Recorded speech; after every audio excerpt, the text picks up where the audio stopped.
Namaskar, I'm Dr. Kuldeep Sharma, Director Radiation Oncology at Venkateshwar Hospital, Dwarka, New Delhi. Today we are going to discuss about the rehabilitation or the recovery process that happens once patient is off the treatment.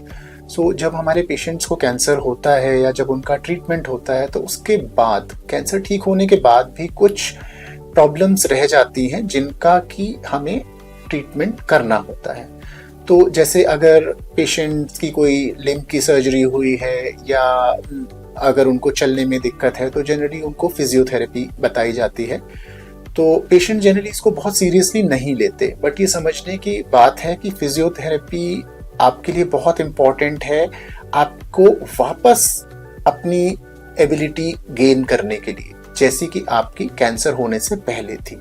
तो अगर patients को physiotherapy बताई जाती है तो वो अपने professionals को एंगेज करें, उनके हिसाब से फिजियोथेरेपी करें, और अगर वो नहीं भी कर पा रहे हैं तो कुछ सिंपल एक्सरसाइजेस वो खुद भी कर सकते हैं, योगा कर सकते हैं, मेडिटेशन कर सकते हैं, सिंपल अपने हाथ पाँव की, कमर की, गर्दन की एक्सरसाइज कर सकते हैं जो कि उन्हें बताई गई है।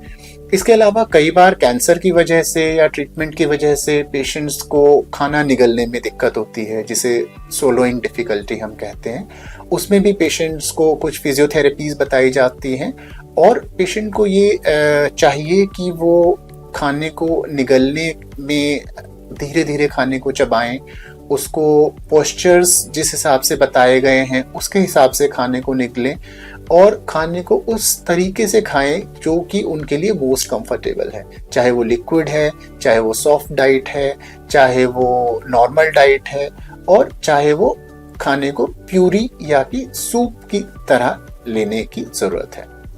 इसके अलावा कई बार पेशेंट्स को स्पीच डिफ़िकल्टी होती है, यानी बोलने में दिक्कत होती है। जैसे पेशेंट की अगर जीभ की सर्जरी हुई है या मुंह की सर्जरी हुई है तो उनको बोलने में दिक्कत रहती है। ऐसे में पेशेंट को चाहिए कि वो बोलने की कोशिश करें। पेशेंट ऐसे में क्या करते हैं, बोलना बंद कर देते हैं। उन्हें लगता है कि शायद लोगों को अजीब लगेगा अगर हम बोलेंगे, वो हमारी बात को समझ नहीं पाएंगे, बट ऐसा नहीं सोचना है। भले ही वो अकेले में बोले, भले ही वो अपनी फैमिली के सामने बोले, बट उनको कोशिश करनी है कि ज्यादा से ज्यादा मुंह को खोलना है और टंग की मूवमेंट्स को ज्यादा से ज्यादा करना है, ताकि जो हमारी मसल्स हैं वो वापस अपने काम को रीगेन करें। तो पेशेंट्स जोर जोर से पढ़ें, अखबार पढ़ें, किताब पढ़ें और अपने क्लोज फैमिली मेंबर्स से बात करने की कोशिश करें, भले ही वो बात उन्हें कम समझ में आए। इसी तरह साइकोलॉजिकल रिकवरी भी बहुत इंपॉर्टेंट है। जिन पेशेंट्स की ब्रेन सर्जरी होती है या जो थोड़े से डिप्रेशन में होते हैं, वो पेशेंट्स बहुत स्लो हो जाते हैं। ऐसे में फैमिली मेंबर्स को चाहिए कि वो उनसे बात करें, भले ही पेशेंट रिस्पॉन्ड ना करे, बट फिर भी उनसे बात करें, उन्हें टीवी दिखाएं, उन्हें बाहर लेकर जाएं, उन्हें धूप में बिठाएं, रिश्तेदारों से मिलवाएं, दोस्तों से मिलवाएं, ताकि जो हमारा ब्रेन स्लो हो गया है या जो हमारी नर्व्स स्लो हो गई हैं, जो रिस्पॉन्ड करना कम हो गई हैं, वो वापस से अपनी जो स्ट्रेंथ है उसको रीगेन कर सकें।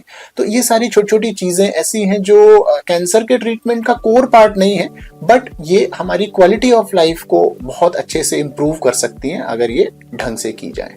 So with this I and my talk. Thank you.